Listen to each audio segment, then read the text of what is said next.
انسانی جسم میں، انسان کے اعضاء میں زبان کو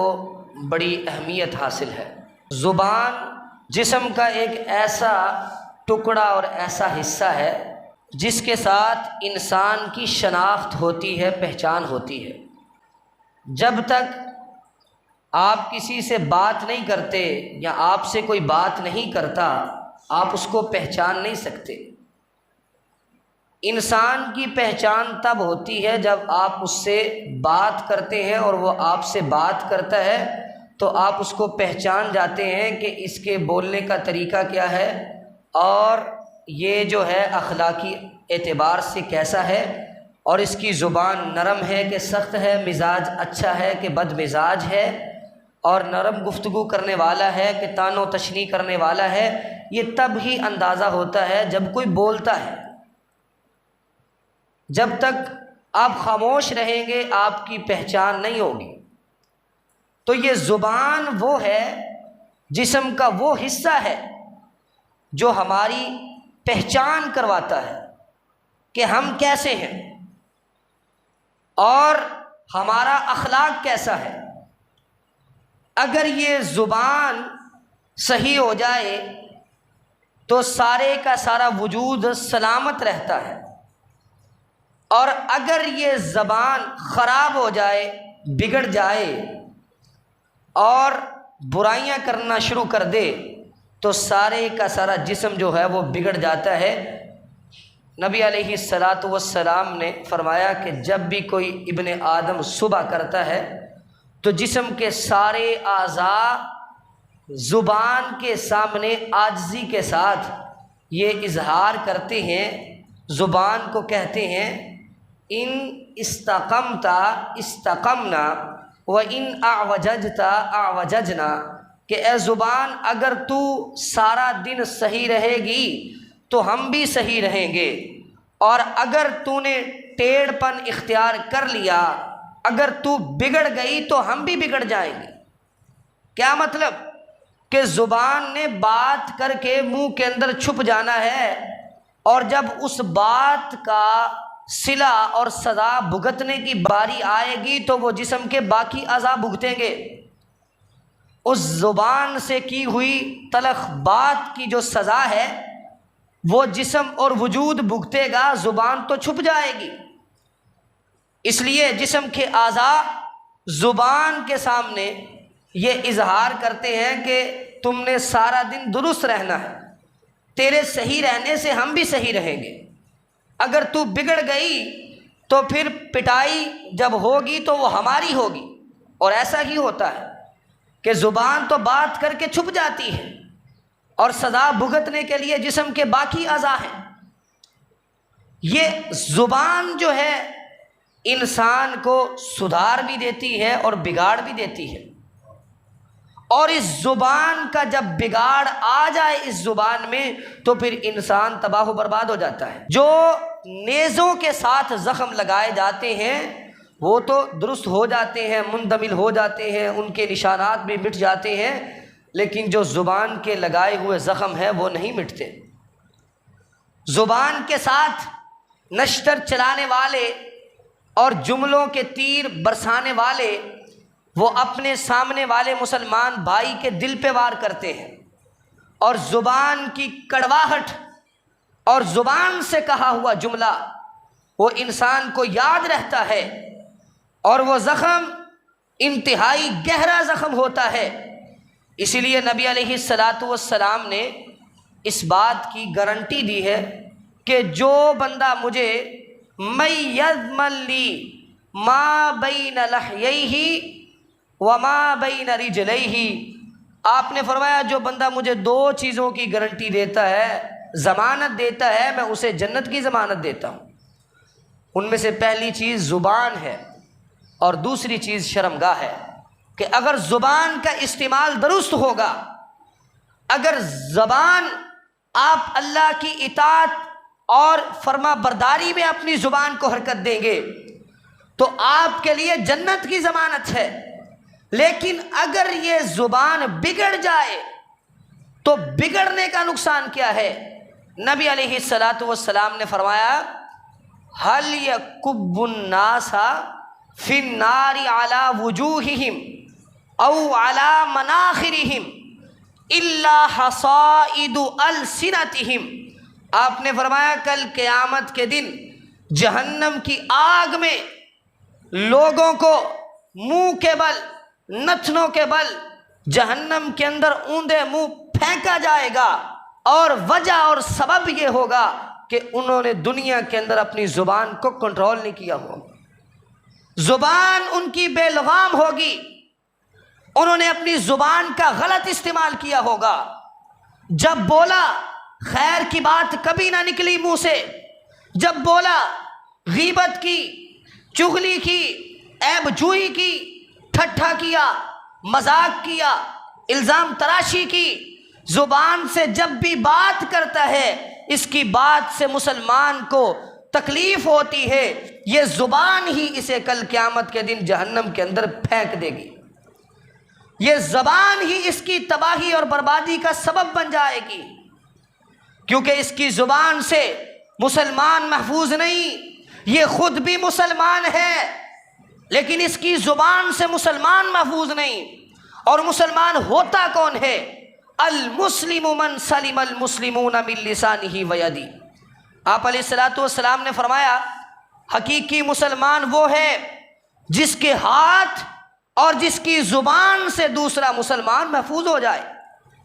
آپ ذرا غور کریں کہ اگر ہمارے ہاتھ سے یا ہماری زبان سے دوسرا مسلمان محفوظ نہیں، اسے تکلیف پہنچ رہی ہے، ہماری زبان سے اس کو بڑی بڑی مصیبتوں کا سامنا کرنا پڑتا ہے، تو یاد رکھیں کہ ہم نے اسلام کے مزاج کو نہیں سمجھا اور ہم نے مسلمان ہونے کا حق ادا نہیں کیا، کیونکہ مسلمان تو وہ ہے جو مسلمان کی ہر دم خیر خواہی کرتا ہے، جو اس کو کبھی بھی بیار و مددگار نہیں چھوڑتا ہے، جو اس کی مصیبت میں اس کا ساتھی بنتا ہے، وہ مسلمان ہے۔ اور یہاں یہ مسلمان ہے مصیبت میں ساتھ کھڑا ہونا تو دور کی بات، مصیبت میں مبتلا ہی مسلمان کر رہا ہے۔ اصل تو اسلام کا درجہ یہ تھا کہ مسلمان بھائی پر مصیبت آتی ہم اس کے ساتھ کھڑے ہوتے، لیکن ساتھ کھڑا ہونا تو دور کی بات، ہم اس کو مصیبت میں مبتلا کرنے والے خود ہیں، تکلیف میں اس کا ساتھ دینا تو دور کی بات، ہم تکلیف میں مبتلا کرنے والے خود ہیں۔ یہ کیسا مسلمان ہے کہ جس نے نبی علیہ الصلاۃ والسلام کے فرمان کو نہیں سمجھا، جو اپنی زبان سے اپنے مسلمان بھائی کو تکلیف دیتا ہے، اور زبان سے جو تکلیف ہوتی ہے ان میں سے پہلا جو غلط کام ہے وہ ہے غیبت کرنا۔ اس زبان کے ذریعے سے جب ہم مسلمانوں کی غیبت کرتے ہیں، اپنے مسلمان بھائی کی غیبت کرتے ہیں، تو ہم اسے تکلیف پہنچاتے ہیں۔ اور اللہ رب العزت نے اس غیبت کی قباحت کو بیان کرتے ہوئے فرمایا وَلَا يَغْتَبْ بَعْضُكُمْ بَعْضًا أَيُحِبُّ أَحَدُكُمْ أَن يَأْكُلَ لَحْمَ أَخِيهِ مَيْتًا فَكَرِهْتُمُوهُ۔ اللہ رب العزت نے فرمایا کہ تم میں سے کوئی مسلمان کسی مسلمان کی غیبت نہ کرے۔ کیا تم میں سے کوئی یہ پسند کرتا ہے کہ اپنے مردہ بھائی کا گوشت کھائے؟ یقیناً کوئی نہیں پسند کرتا، تم اسے ناپسند کرتے ہو، لیکن اگر کوئی اپنے مسلمان بھائی کی غیبت کرتا ہے تو یاد رکھے وہ ایسے ہی ہے جیسے وہ ایک مردہ انسان کا گوشت کھا رہا ہے۔ اب دیکھیں کہ غیبت کو حرام کرنے کے لیے اللہ رب العزت نے جو مثال ہمارے سامنے ذکر کی وہ کس قدر خطرناک وہ مثال ہے کہ انسان جو ہے وہ حیران ہو جاتا ہے۔ اللہ رب العزت نے اس غیبت کو مردہ بھائی کے گوشت کے مثل قرار دیا ہے کہ آپ ایک مردہ بھائی کا گوشت کھاتے، یہ کیسے ہو سکتا ہے کہ ایک مسلمان اپنے مردہ بھائی کا گوشت کھائے؟ اور سیدنا عمر بن عاص رضی اللہ تعالیٰ عنہ اپنے ساتھیوں کے ساتھ جا رہے تھے، انہوں نے راستے میں دیکھا ایک خچر جو ہے وہ مردہ پڑا ہوا ہے، اسے مرے ہوئے کافی دیر ہو گئی تھی، اس کا پیٹ پھول گیا تھا، کہنے لگے واللہ لَأَن يَأْكُلَ أَحَدُكُمْ هَٰذَا، کہنے لگے اللہ کی قسم تم میں سے کوئی ایک اس خچر کا گوشت کھا لے اور کھا کے اپنے پیٹ کو بھر لے، خیر من ان یأکل لحم مسلم، اس بات سے بہتر ہے کہ وہ اپنے کسی مسلمان بھائی کا گوشت کھائے، یعنی کہ وہ خچر کا گوشت، حالانکہ وہ بھی حرام ہے، مسلمان بھائی کا گوشت کھانا بھی حرام ہے، لیکن مثال سے بات سمجھائی کہ ایک مسلمان کی غیبت کرنا اتنا بڑا جرم ہے کہ آپ اس خچر کا گوشت کھا لیں تو یہ اتنی بڑی قباحت نہیں، جتنی بڑی قباحت یہ ہے کہ آپ اپنے مسلمان بھائی کا گوشت کھائیں، یہ اس سے بڑی قباحت ہے، اور یہ ہے غیبت۔ نبی علیہ الصلاۃ والسلام نے اپنے صحابہ سے مخاطب ہو کر فرمایا اتدرون ما الغیبہ، اے میرے صحابہ تم غیبت کو جانتے ہو کہ غیبت کسے کہتے ہیں؟ صحابہ جواب میں کہنے لگے اللہ و رسولہ اعلم۔ نبی علیہ الصلاۃ والسلام جواب میں فرمانے لگے ذکرک اخاک بما یکرہ، اپنے بھائی کی کسی ایسی بات کا تذکرہ کرنا جس کو وہ ناپسند کرتا ہے، یہ غیبت ہے۔ وہ یہ ناپسند کرتا ہے کہ میری یہ بات کسی دوسرے کے سامنے کی جائے، میرا یہ عیب کسی دوسرے کے سامنے بیان کیا جائے، وہ ناپسند کرتا ہے، لیکن اگر کوئی اس کا عیب جا کے کسی دوسرے کے سامنے بیان کرتا ہے تو وہ غیبت کرتا ہے۔ صحابہ کہنے لگے اے اللہ کے رسول صلی اللہ علیہ وسلم کہ اگر وہ عیب جو ہم اس کا عیب بیان کر رہے ہیں، اگر وہ عیب اس میں موجود ہو پھر بھی غیبت ہوگی؟ آپ نے فرمایا کہ اگر وہ عیب اس میں موجود ہے تو فقد اغتبتہ، تو آپ اس کی غیبت کریں گے، وَإِن لَّمْ يَكُنْ فِيهِ، اور اگر وہ عیب اس میں ہے ہی نہیں فقد بہتہ، تو آپ اس پر بہتان باندھیں گے، الزام لگائیں گے۔ عیب بیان کرنا حرام ہے، لیکن اگر آپ نے کسی مسلمان بھائی کا عیب کسی کے سامنے بیان کیا اور وہ عیب اس میں موجود بھی ہے تو یہ غیبت کہلائے گی۔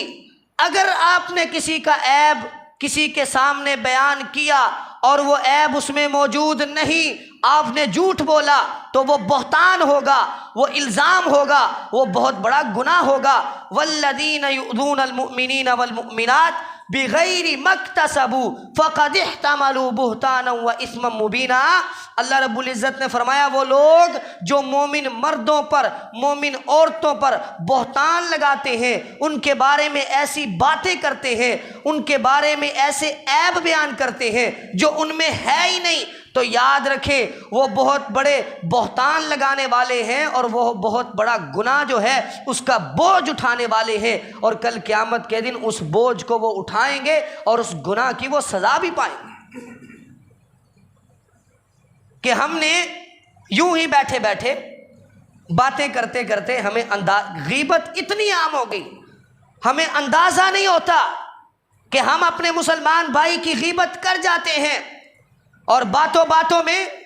یہ بھی کہہ جاتے ہیں۔ اب غیبت کرنے لگا ہے لیکن کہتا کیا جی بات کرنی تو نہیں چاہیے لیکن چلو آپ کو بتا دیتا ہوں۔ اب یہ کہاں کا اصول ہوا کہ غیبت جب جائز نہیں تو یہ جملہ بول کر غیبت کرنا کیسے جائز ہو سکتا ہے؟ اور پھر کبھی کہتے ہیں جی میں اس کا عیب آپ کے سامنے بیان کرتا ہوں، میں غیبت نہیں کر رہا، میں تو یہ بات اس کے منہ پہ بھی کر دیتا ہوں، میں یہ بات اس کے منہ پر بھی کرنے کے لیے تیار ہوں، اگرچہ وہ اب موجود نہیں، میں اب آپ کو اس کا عیب بتاؤں گا اور یہی بات میں اس کے منہ پر بھی کرنے کے لیے تیار ہوں۔ یاد رکھیں یہ جملات تو اس سے بھی زیادہ خطرناک ہے۔ اب بعض لوگ یہ سمجھتے ہیں کہ شاید غیبت یہ ہے کہ آپ نے چھپ چھپا کر بات کر دی اور اس کو نہیں پتہ، آپ نے اس کی عدم موجودگی میں اس کا عیب بیان کر دیا اور آپ نے یہ کہا کہ یہ بات تو غیبت ہو گئی، لیکن ایسی بات جو آپ نے اس مسلمان بھائی کے منہ پہ بھی کی اور اب آپ اس کی عدم موجودگی میں بھی کر رہے ہیں، اور جرت یہ کر رہے ہیں کہ یہ بات اور یہ عیب تو میں اس کے منہ پہ بھی جا کے بیان کروں گا، حالانکہ یہ بات بھی غلط ہے۔ قرآن پاک میں اللہ رب العزت نے یہ جو بات بیان فرمائی ہے کہ غیبت کرنا مردہ بھائی کا گوشت کھانے کے مترادف ہے، اس کا کیا مطلب ہے؟ اس کا مطلب یہ ہے کہ جب آپ کسی کی غیبت کر رہے ہیں وہ آپ کے پاس موجود نہیں، آپ جیسے چاہیں اس پر الزام لگاتے رہیں، جیسے چاہیں اس کے عیب بیان کرتے رہیں، وہ آپ کے پاس موجود نہیں، وہ اپنا دفاع نہیں کر سکتا، وہ آپ کو جواب نہیں دے سکتا۔ یہ بالکل ایسے ہی ہے جیسے آپ کسی مردہ کا گوشت کھاتے رہیں، وہ مردہ اپنا دفاع نہیں کر سکتا، وہ مردہ آپ کو نہیں روک سکتا کیونکہ وہ مرا ہوا ہے۔ جب آپ غیبت کرتے ہیں تو آپ مردہ کا گوشت کھاتے ہیں، کیونکہ جس کی غیبت کر رہے ہیں وہ آپ کے پاس موجود نہیں، وہ اپنا دفاع نہیں کر پا رہا۔ لیکن اگر وہی عیب آپ جا کے اس کے منہ پر بیان کرتے ہیں تو یاد رکھیں یہ ایسے ہے جیسے آپ زندہ کا گوشت کھا رہے ہیں، کیونکہ اب آپ اس کے منہ پہ بات کریں گے، اس کے منہ پہ اس کے عیب بیان کریں گے، لوگوں کے سامنے اس کی عزت اچھالیں گے، تو یاد رکھیں اب وہ اپنا دفاع کرے گا۔ کسی زندہ آدمی کا گوشت کھاؤ گے تو وہ تمہیں روکے گا، وہ اپنا دفاع کرے گا۔ اسی لیے جب آپ یہ کہتے ہیں کہ یہ بات تو میں منہ پر بھی کرنے کے لیے تیار ہوں، یہ غیبت نہیں ہے، یاد رکھیں یہ غیبت سے بھی بڑھ کر حرام کام ہے۔ آپ نے غیبت کی، چھپ چھپا کے بات کر دی، اس کا بھی فساد ہوا اور اس کے وجہ سے آپ کے گناہ جو ہے وہ بڑھے۔ لیکن اگر آپ نے وہی عیب مسلمان بھائی کے منہ پہ جا کے بیان کیا تو اس سے لڑائی ہو سکتی ہے، جھگڑا ہو سکتا ہے، فساد ہو سکتا ہے، نفرتیں اور بڑھ سکتی ہیں، یہ تو غیبت سے بھی بڑا جرم ہو جائے گا۔ اس لیے یہ کہنا کہ یہ عیب تو میں اس کے منہ پر بھی بیان کروں گا، تو یہ دلیل بنا کر غیبت بیان کرنا یہ بالکل حرام کام ہے۔ ایسا کام کرنے والا بہت بڑا مجرم ہوتا ہے۔ اپنے مسلمان بھائی کے عیب کو ٹٹولنے والا جب وہ لوگوں کے عیبوں کو تلاش کرتا ہے تو اللہ رب العزت اس کے عیوب اور اس کے نقائص بھی لوگوں کے سامنے واضح کر دیتے ہیں۔ اور اسلام ہمیں کیا حکم دیتا ہے؟ من ستر مسلمن سترہ اللہ یوم القیامہ، جس نے مسلمان بھائی کی پردہ پوشی کی، کل قیامت کے دن اللہ رب العزت اس کی پردہ پوشی کریں گے۔ کسی مسلمان بھائی کے عیب کو لوگوں کے سامنے مشہور کر دینا، لوگوں کے درمیان بیان کر دینا، مقصد کیا ہے جی؟ اس کی عزت کم کی جائے، اسے معاشرے کے اندر ذلیل کیا جائے، اس کی عزت کو گھٹایا جائے۔ یاد رکھیں اگر کسی کو اللہ نے عزت دینی ہے تو آپ کے عیب بیان کرنے سے اس کی عزت میں کمی نہیں آ سکتی، اور جس کو اللہ نے ذلیل کرنا ہو آپ کے عیب بیان کرنے کی کوئی ضرورت نہیں، اللہ رب العزت اسے خود ہی اس کے گناہوں کی وجہ سے ذلیل بھی کر دیتے ہیں۔ تو آپ یہ نہ سمجھے کہ میں نے اس کے عیب بیان کیے ہیں تو میں نے بہت بڑا مارکا مار لیا ہے۔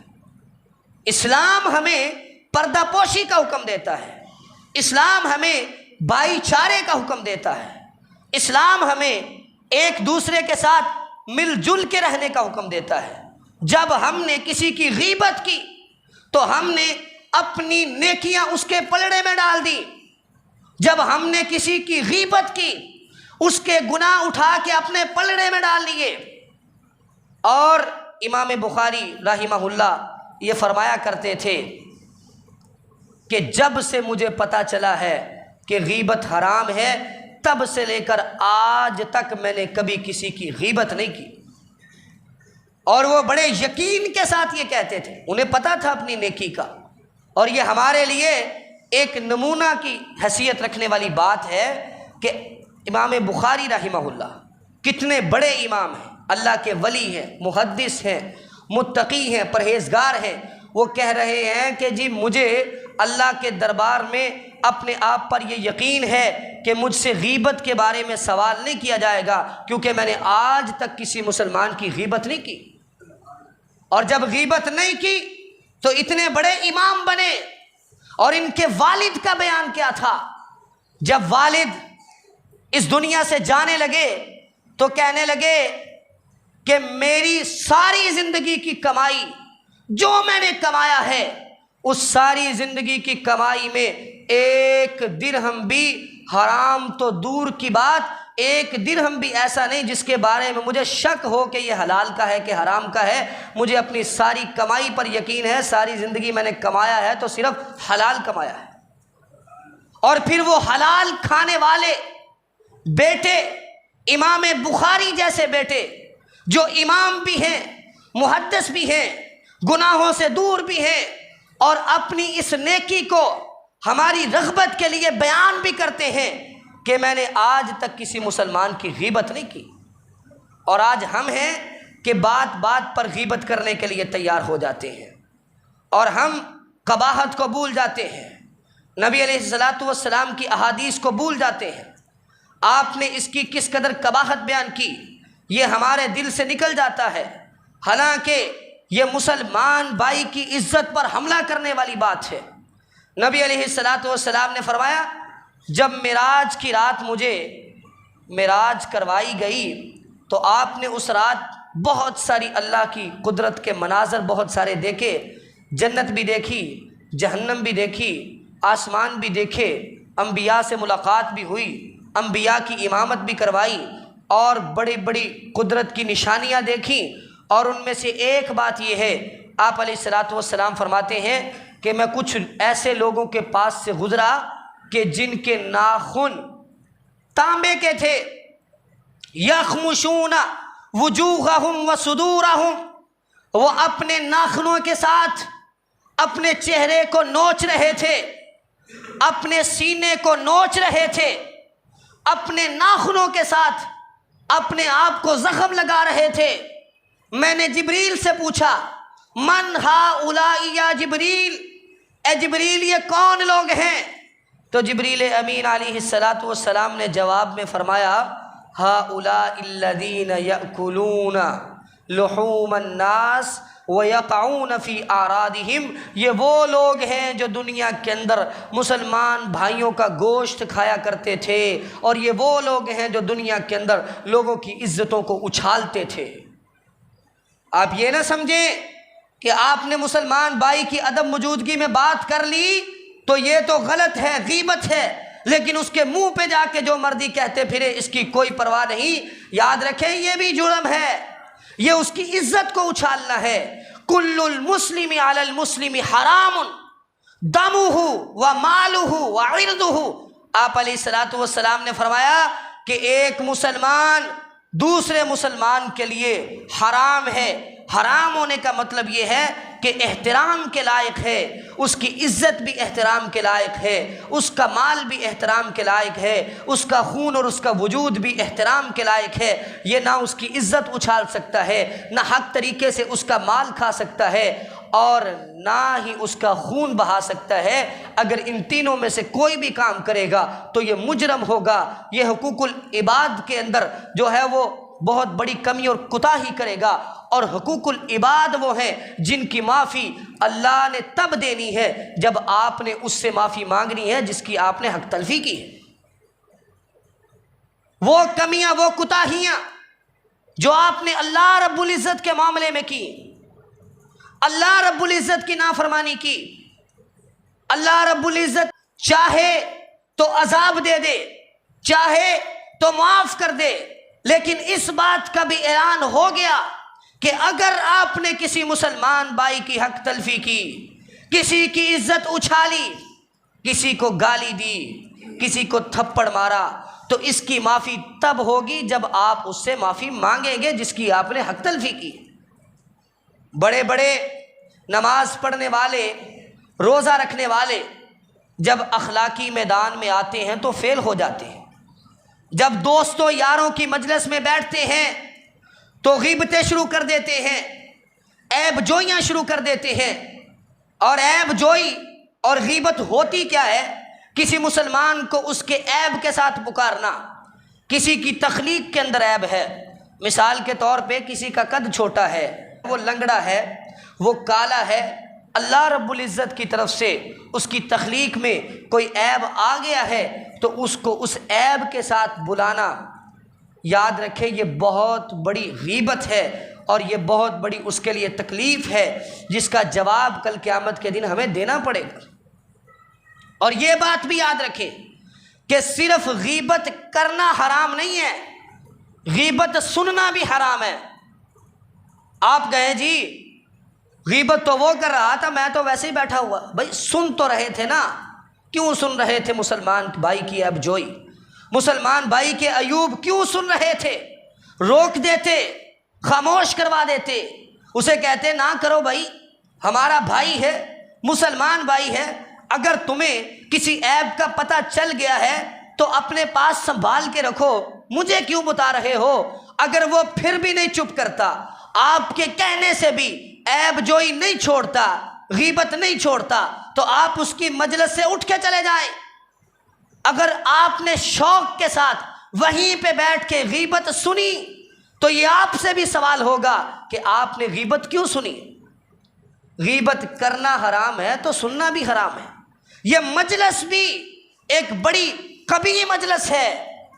ایسی مجلس سے ایک مسلمان کو اٹھ جانا چاہیے جس مجلس کے اندر مسلمان بھائی کی غیبتیں ہو رہی ہوں۔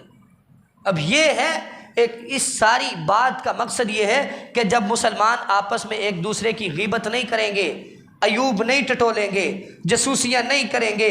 پردے چاک نہیں کریں گے، عزتیں نہیں اچھالیں گے، تو معاشرے کے اندر محبت اور پیار پیدا ہوگا اور ہماری زبان محفوظ رہے گی۔ لیکن جب ہم نے یہ چیز چھوڑ دی تو اس وقت ہماری زبان محفوظ نہیں رہ سکتی، اور جو غیبت کرتا ہے پھر وہ اگلا درجہ چغلی پہ بھی جاتا ہے۔ غیبت تو یہ ہے کہ آپ نے اس کی عدم موجودگی میں اس کا عیب بیان کر دیا، حالانکہ آپ کو بیان نہیں کرنا چاہیے تھا، یہ بھی غلط، یہ بھی حرام۔ لیکن چغلی یہ ہے کہ آپ دو مسلمانوں کے درمیان ایسی بات کو منتقل کریں کہ جس سے وہ دونوں آپس میں نفرت کرنا شروع ہو جائیں۔ اس کی بات اس کو بتائی بدل کر غلط ملت، اور اس کی بات اس کو بتائی، دونوں کو آپس میں لڑوا دیا، جھگڑا کروا دیا۔ یہ چغل خور لوگوں کی لڑائیاں اور جھگڑے کروانے والا، اس کی بات اس کو بتانے والا، اس کے پاس بیٹھ کے کہتا ہے میں تیرا بڑا خیر خواہ ہوں، اس کو دوسروں کی چغلیاں کرتا ہے اس کے سامنے۔ یاد رکھیں جو آپ کے پاس بیٹھ کے کسی دوسرے کی چغلی کر رہا ہے نا، وہ جب دوسرے کے پاس جائے گا آپ کی بھی چغلی کرے گا۔ چغل خور کی زبان سے کسی کی عزت محفوظ نہیں رہتی، اتنا خطرناک وہ ہوتا ہے۔ اور اسی چغل خور کے بارے میں جو مسلمانوں کو لڑواتا ہے، جو باتوں کو غلط رنگ دے کے بجائے اس کے کہ صلح کروائے، بجائے اس کے کہ لوگوں کو قریب کرے، وہ لوگوں کو دور کرتا ہے، اتنا بڑا جرم کرتا ہے کہ اللہ کے پیغمبر علیہ الصلوۃ والسلام نے فرمایا لا يدخل الجنت نمام، وہ بندہ جو چغل خوری کرتا ہے وہ جنت میں داخل نہیں ہو سکتا۔ جنت میں داخل تو وہ ہوتا ہے جو محبتیں بانٹتا ہے، جو پیار بانٹتا ہے، جو صلح کرواتا ہے، جو لوگوں کو قریب کرتا ہے، جو مسلمانوں کو ایک دوسرے کے قریب کرتا ہے۔ وہ بندہ جس کا کام ہی یہ ہے کہ کیسے لڑوایا جائے، کیسے جدائی ڈالی جائے میاں بیوی کے درمیان، رشتہ داروں کے درمیان، سگے بھائیوں کے درمیان، محلے داروں کے درمیان، تعلق داروں کے درمیان، اس کی یہ کوشش ہوتی کہ ان کو کیسے جدا کیا جائے، اس کی بات اس کے سامنے، اس کی بات اس کے سامنے۔ یہ چغل خور ہے جس کے بارے میں نبی علیہ الصلوۃ والسلام نے فرمایا جنت میں نہیں جائے گا۔ اور جب جنت میں نہیں جائے گا تو پھر اس کے لیے کیا ہے؟ اس کا تذکرہ بھی قرآن پاک میں اللہ رب العزت نے کر دیا، وَيْلٌ لِّكُلِّ هُمَزَةٍ لُمَزَةٍ۔ فرمایا ایسا بندہ